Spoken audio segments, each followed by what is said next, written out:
Drama queen सास। शीला नाम की औरत अपने बेटे मोहन की शादी शहर की एक भोली भाली लड़की राधिका के साथ बड़े धूमधाम से करती है। राधिका एक पढ़ी लिखी समझदार लड़की थी। ससुराल आने के बाद जल्द ही वो सबके साथ घुल मिल जाती है, लेकिन एक दिन अचानक वो अपनी सास का नया रूप देखकर हैरान हो गई। भाभी ये क्या बनाया है? ये घास फूस नहीं खाना मुझे। अरे क्या हुआ रूबी, तू ऐसे क्यों झल्ला रही है? मैं देखो ना भाभी ने क्या बना कर रखा है, मुझे नहीं खाना ये। अरे रूबी, मैंने तुमसे खाना बनाने से पहले पूछा तो था, तब तो तुमने कहा जो बनाऊंगी तुम खा लोगी। तो मुझे ये थोड़ी ना पता था कि तुम मेरे लिए ये घास फूस बना कर रखोगी। अरे क्यों रही, जब तुझे पता है मेरे बेटे को ये सब पसंद नहीं है तो तू उसके लिए कुछ और नहीं बना सकती थी क्या? माँ जी, मैं खाना बनाने से पहले सबसे पूछती हूँ ना, तब कोई कुछ नहीं कहता, लेकिन बाद में सबके नखरे होते हैं। क्या कहा करमजली, हम सब नखरे दिखाते हैं? अब तू देख। अरे मैंने ऐसा क्या कहा माँ जी? शीला सारा खाना गाय को खिला देती है और राधिका को दूसरा खाना बनाने के लिए कहती है। राधिका चुपचाप किचन में जाकर खाना बनाने लगी। वाह माँ, तुम्हारा जवाब नहीं। तुम्हें सबकी अकल ठिकाने लगाना बहुत अच्छे से आता है। अरे चुप कर, अगली बार से पहले ही बता देना क्या खाना है, वरना मैं तुझसे खुद खाना बनवाऊंगी, समझी तू? समझ गई। शीला की बात से रूबी नाराज हो जाती है। कुछ दिन बाद राधिका के ससुराल में कुछ खास मेहमान आते हैं जो कि मुकेश के पुराने दोस्त थे। मुकेश उन लोगों के साथ बैठकर बातों में व्यस्त हो गया। राधिका, मेहमानों के लिए चाय और नाश्ता तैयार कर देना, ध्यान रखना कि कुछ कमी ना हो। जी माँ जी, अभी बना देती हूँ। राधिका किचन में जाकर जल्दी जल्दी नाश्ता तैयार करने लगती है। इसी बीच उससे चाय में चीनी ज़्यादा पड़ जाती है। वो नाश्ता लेकर मेहमानों के पास जाती है। अरे बहू, ये चाय तो कुछ ज़्यादा ही मीठी हो गई है। शीला तुरंत राधिका की ओर गुस्से से देखती है। क्या किया तूने राधिका? मेहमानों के लिए इतनी मीठी चाय बनाई है? इतनी बड़ी लापरवाही, तुझसे एक कप चाय भी ठीक से नहीं बनती। वो माँ जी, मुझसे गलती होगी। मैं बस, मुझे कोई सफाई नहीं चाहिए। हर बार कुछ ना कुछ गड़बड़ कर ही देती है। अब ये सब नाश्ता भी बेकार कर दिया, क्या सोचेंगे मेहमान? माँ जी, मैं दोबारा चाय बना देती हूँ।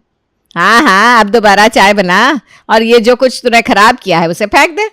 लगता है तुझे सही से काम सिखाना पड़ेगा मुझे। माँ जी, मुझे माफ़ कर दीजिए। लगता है तेरी माँ ने तुझे कुछ सिखाया ही नहीं, इसलिए हर काम बिगाड़ देती है। राधिका जल्दी से वापस किचन में जाकर फिर से चाय बनाती है। उसका मन उदास हो चुका था, लेकिन उसने अपनी भावनाओं को दबा लिया। वो अब दोबारा चाय और नाश्ता मेहमानों के लिए लेकर जाती है। इतना टाइम लगता है क्या राधिका चाय बनाने में? अरे कोई बात नहीं शीला, बहू अभी नई है, धीरे धीरे सीख जाएगी। तुमने इसे सर पर चढ़ाया है, तभी ये काम में इतनी ढीली है। शीला मेहमानों के सामने अपनी नाराजगी और बढ़ा चढ़ाकर दिखा रही थी। सब लोग थोड़ी देर चुपचाप बैठे रहे, फिर एक दो ने माहौल हल्का करने की कोशिश की। अरे अब छोड़िए भी भाभी जी, बच्ची है वो, उसको अभी इस घर के तौर तरीके सीखने में टाइम तो लगेगा ना। हाँ जी, ठीक कहा आपने भाई साहब। कुछ दिन बाद रूबी अचानक सीढ़ियों से उतरते समय फिसल गई और उसके पैर में गहरी चोट लग जाती है। घर में हंगामा मच जाता है। उसको तुरंत अस्पताल ले जाया गया, जहां डॉक्टर उसका इलाज करते हैं और उसे भर्ती करने का फैसला करते हैं। लेकिन शीला तो राधिका पर गुस्सा हो जाती है। राधिका, देख तेरी लापरवाही की वजह से क्या हो गया, मेरी बेटी को इतनी बड़ी चोट लग गई।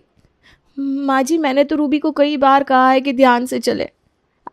अरे बस कर, अब बहाने मत बना, हर बार यही कहती है और देख क्या हो गया। शीला अब रूबी के बिस्तर के पास बैठी पहले तो सहानुभूति दिखाती है, फिर अचानक से उसे गुस्सा आने लगता है। तुझे इतनी भी समझ नहीं है कि ढंग से सीढ़ियों से उतरे? ऐसे काम करती रहेगी तो एक दिन कोई बड़ा हादसा हो जाएगा। माँ, मैं जानबूझकर थोड़ी ना सीढ़ियों से गिरी हूँ, प्लीज मुझे डांटो मत। हर काम में तू और तेरी भाभी दोनों एक जैसे हो, कुछ नहीं आता तुम दोनों को, काम के वक्त ध्यान तो होता नहीं। तभी नर्स कमरे में आती है। शीला की बातें सुनकर उसे गुस्सा आता है। माफ कीजिए मैडम, इस तरह से मरीज को डांटना ठीक नहीं है। वो पहले ही दर्द में है और आपकी बातें उसकी हालत और खराब कर देगी। अगर आप उसे आराम नहीं दे सकती तो कृपया बाहर जाए। तुम मुझसे इस तरह से बात नहीं कर सकती, ये मेरी बेटी है और मैं उसे जैसे चाहूं वैसे समझा सकती हूँ। आप माँ हैं, इसलिए आपकी जिम्मेदारी है कि उसका ख्याल रखें, ना कि उसे और डरा दे। अगर आप इस तरह से बात करेंगी तो मैं आपको वार्ड से बाहर निकाल दूंगी। नर्स की बातें सुनकर शीला चुप हो जाती है, लेकिन अंदर ही अंदर उसका गुस्सा बढ़ता जा रहा था। अस्पताल से लौटते ही उसने फिर से राधिका को निशाना बनाया। देखा, तेरी वजह से मुझे अस्पताल में भी शर्मिंदा होना पड़ा। पहले रूबी को चोट लगी, फिर वो नर्स मुझसे बदतमीजी करने लगी। अरे तू कब सीखेगी सब संभालना, बोल। माँ जी मैं तो हमेशा कोशिश करती हूँ लेकिन हर बार कुछ ना कुछ हो ही जाता है। कोशिश? अरे कोशिश तो दूर दूर तक नजर नहीं आती तेरी। कुछ भी सही से नहीं कर पाती तू, हर काम में लापरवाही। अब और बर्दाश्त नहीं होगा मुझसे। राधिका का दिल टूट चुका था और उस पर सास की डांट का दबाव दिन पर दिन बढ़ता ही जा रहा था। हर छोटी मोटी बात पर ताने सुनना और गलती के लिए दोषी ठहराया जाना उसको अब इससे चिढ़न सी होने लगी थी। एक दिन उसने सोचा कि वो मोहन को ये सब बता देगी। मोहन, मुझे तुमसे बात करनी है। क्या हुआ, बोलो। माँ जी ना हर बात पर मुझे बहुत सुनाती है और डांटती है, जिसके डर से मुझसे कोई काम ठीक से नहीं हो पाता है। अब मैं क्या करूँ?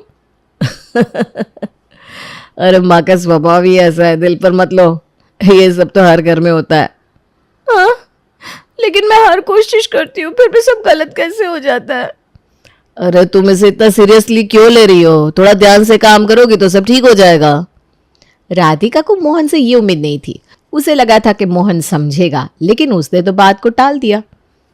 मोहन, मुझे लगा था कि तुम मुझे सपोर्ट करोगे, लेकिन मैं माँ के खिलाफ नहीं बोल सकता। वो सोच समझ के ही कुछ कहती होंगी। चिंता ना करो, वक्त के साथ सब ठीक हो जाएगा। मोहन की बात सुनकर राधिका समझ गई थी कि अब ये लड़ाई तो उसे खुद ही लड़नी होगी। मोहन उसकी कोई मदद नहीं करेगा। एक दिन राधिका के मायके से फोन आया।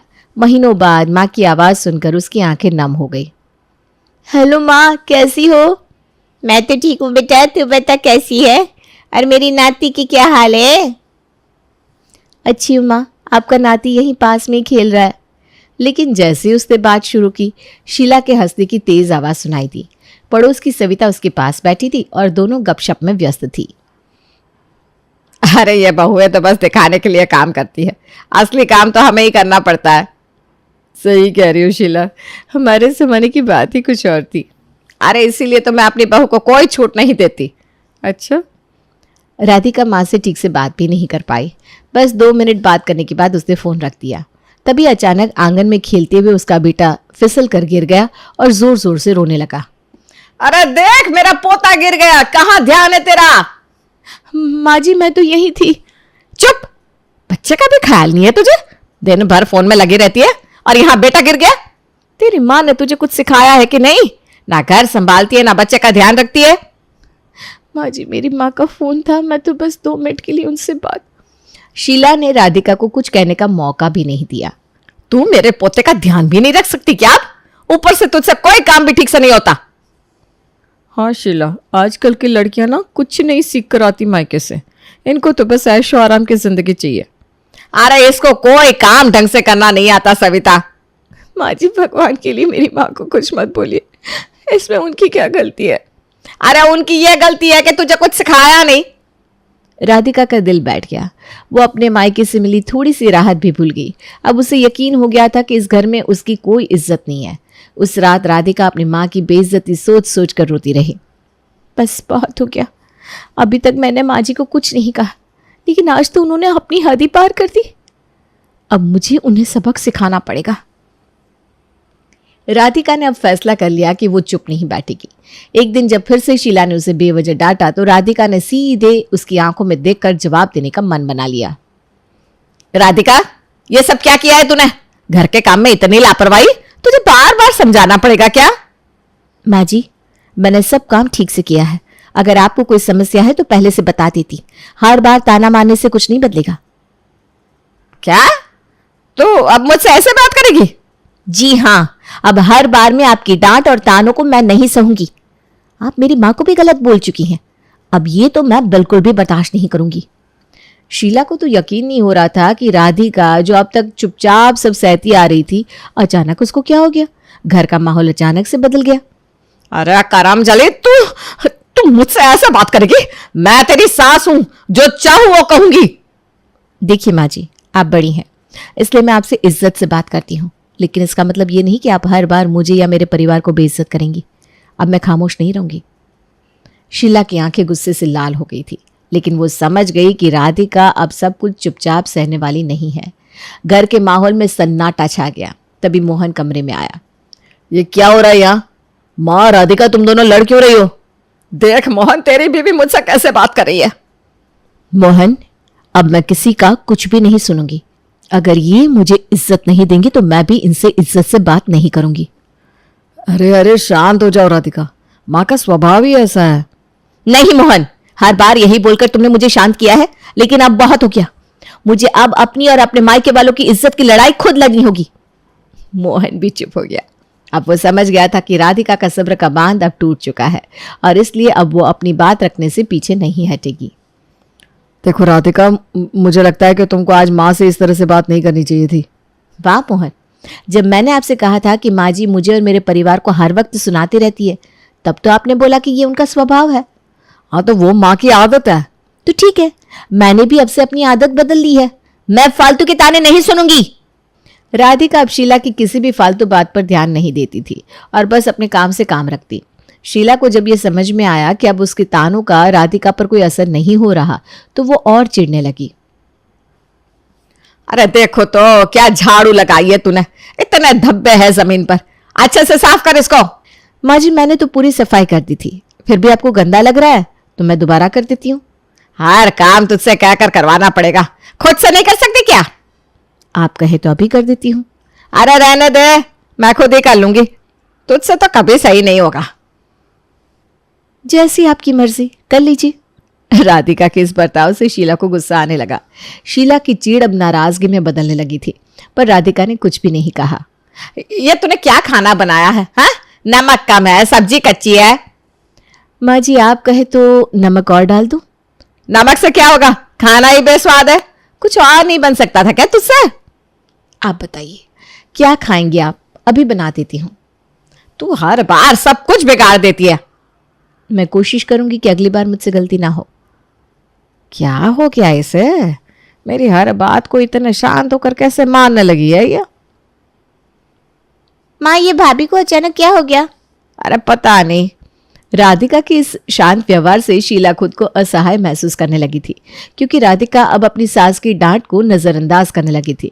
उसने अब ठान लिया था कि शांत रहकर वो सब सह लेगी जब तक सही वक्त नहीं आता। तभी अचानक, भाभी क्या कर रही हो? तुम काम खराब क्यों करती हो? मैं तो बस वही कर रही हूँ जो माँ जी चाहती हैं। हाँ हाँ, अब माँ का नाम लेकर खुद को सही साबित मत करो। तुम क्या कहना चाहती हो? लगता है तुम्हारे मायके में भी सब ऐसे ही करते होंगे भाभी, तभी तो तुम्हें कोई काम आता नहीं। रूबी की बात सुनकर राधिका को बहुत तेज गुस्सा आ गया। उसकी इस बात पर उसका सब्र टूटने लगा, लेकिन उसने खुद को संभाला। रूबी, तुम्हें मुझे ताने मारना है तो मुझसे बोलो, लेकिन मेरे मायके वालों को बीच में मत लाओ। क्यों भाभी, सच कहा तो मिर्ची लग गई। अगर मैंने कुछ कहा ना तो तुम बर्दाश्त नहीं कर पाओगी। अरे मैं भी देखती हूँ भाभी, तुम क्या कर लोगी मेरा। तभी शीला कमरे में आई और रूबी की बात सुनते ही राधिका पर गुस्सा करने लगी। क्या हो रहा है यहाँ? राधिका, तो अब रूबी से लड़ाई क्यों कर रही है? माँ जी, मैंने कुछ नहीं कहा। रूबी खुद ही मेरे मायके वालों को ताना मार रही है। रूबी, तो क्यों हर बार राधिका और उसके घर वालों को ताने मारती रहती है? हाँ माँ, मैं तो बस भाभी से मजाक कर रही थी। यह मजाक नहीं है रूबी, अगली बार तूने राधिका या उसके घर वालों को कुछ भी कहा तो तेरी जुबान खींच लूंगी, समझी? जी माँ, समझ गई। अब एक बार राधिका किचन में काम कर रही थी, तभी वहां अचानक से शीला आ जाती है। उसे देखकर राधिका का ध्यान भटक जाता है और जल्दबाजी में उससे कांच का बर्तन गिरकर टूट जाता है। आज तो मेरी खैर नहीं, अब माँ जी मुझे न जाने क्या क्या सुनाएगी। अरे कोई बात नहीं राधिका, तू जाकर दूसरे बर्तन में काम कर ले, तब तक ना मैं इसको बाहर फेंक कर आती हूँ। ये अचानक माँ जी को क्या हुआ? कल से इनका व्यवहार बदला बदला सा क्यों लग रहा है? क्या सोच रही है राधिका? कुछ नहीं माँ जी। तभी मुकेश पीछे से आ जाता है और मजाकिया अंदाज में कहता है, बहू ये सोच रही होगी कि आज सूरज पश्चिम से कैसे निकल आया। नहीं पापा जी, ऐसी कोई बात नहीं है, मैं तो बस। कोई बात नहीं बेटा, कल मैंने तेरी सास को रात भर समझाया है, तब उसको समझ में आया कि बहू को बेटी बनाकर रखना चाहिए। इतने में ही रूबी और मोहन भी वहां आ जाते हैं। लेकिन पापा, माँ तो अपनी बेटी को भी नहीं छोड़ती है। ये तूने सही कहा रूबी। ऐसा नहीं है, माँ को हमेशा सब गलत समझते हैं, लेकिन माँ कभी किसी को फालतू में नहीं सुनाती। हाँ, बस उनका स्वभाव थोड़ा सा कठोर है, लेकिन मेरी माँ दिल की बहुत साफ है। देखा, कोई भी नहीं, सिर्फ मेरा बेटा मुझे अच्छे से पहचानता है। बाकी सबको तो मैं और मेरी बातें हजम ही नहीं होती। लेकिन हाँ, मैंने राधिका के साथ पिछले दिनों बहुत गलत किया। अरे नहीं माँ जी।